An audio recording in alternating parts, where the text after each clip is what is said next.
এই নাও তোমার ঈদের পাঞ্জাবি, আর কালকে তুমি এটা পরে ঈদের নামাজ পড়তে যাইবা। কি বাবা অবাক হইতেছ?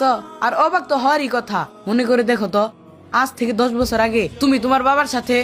হ্যালো সামির মা, ওই তোমার জন্য 2টা থ্রি পিস আর 2টা কাপড় কিনছি, আর তোমার মার জন্য 2টা কাপড় কিনছি, আর তোমার বাপের জন্য 2টা লুঙ্গি আর একটা পাঞ্জাবি কিনছি, আর ওই তোমার ছোট ভাই আছে না, ওর জন্য শার্ট প্যান্ট কিনছি আর জুতা কিনছি। তাহলে ওদেরকে আইসা এই জিনিসগুলো নিয়ে যাইতে কও।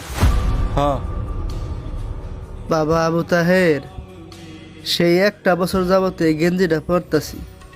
দেখ বাবা, গেঞ্জিটা ছিঁড়ে গেছে গা, ঈদ আয়া পড়ছে।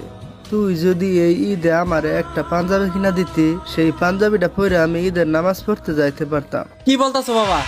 তুমি আমার অবস্থা জান না? ঈদ আইতে না আইতে তোমার চাহিদা বেড়ে গেছে গা না?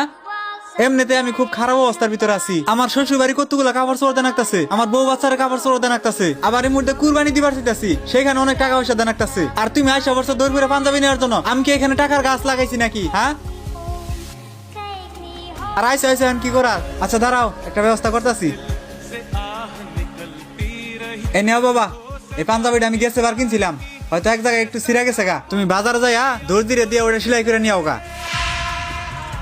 এবার এই পাঞ্জাবি দিয়াই ঈদ পার করো গা, সামনে বার এটা কিনা দিমুনি, তোমার তো মরণও নাই।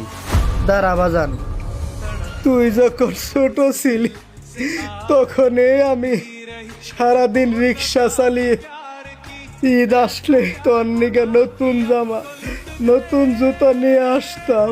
সেই নতুন কাপড়গুলো আমি তোকে নিজ হাতে পরিয়ে দিয়ে যে আনন্দটা পেতাম, তুই যদি সেই দৃশ্য দেখতি তাহলে আমার সাথে এই আচরণ করতে পারতি না।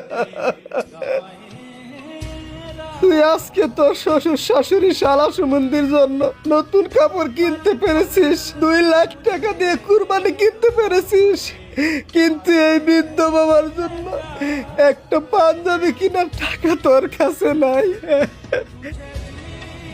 তারপরও বাবা, আমি তোকে কোনো অভিশাপ দেব না, তোর জন্য দোয়া করি তোরও তো সন্তান আছে, তারা যেন সুশিক্ষায় শিক্ষিত হয়ে বাবা মার সাথে এরকম আচরণ না করে।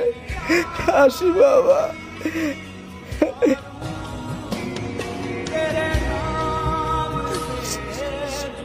শোনো বাবা, ওই দিন তোমার ওই অপমানের কারণে আমার দাদু কষ্ট পেয়ে দুঃখে দুঃখে মারা গেছে।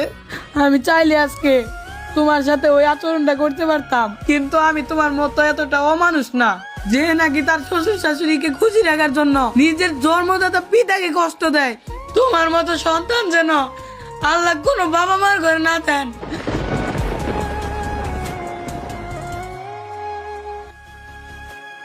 এই নাও টাকা, এটা তুমি ঈদের দিন খরচ করবা, আর আজকে বিকালে তোমার জন্য আমি একটা নতুন পাঞ্জাবি কিনে আনবো। আসি বাবা। বাবা হচ্ছে এমন একটা সম্পদ যেটা একবার হারিয়ে গেলে কোটি টাকা দিয়েও কিনতে পারবেন না, তাই বাবা বেঁচে থাকতে তার যত্ন নিন।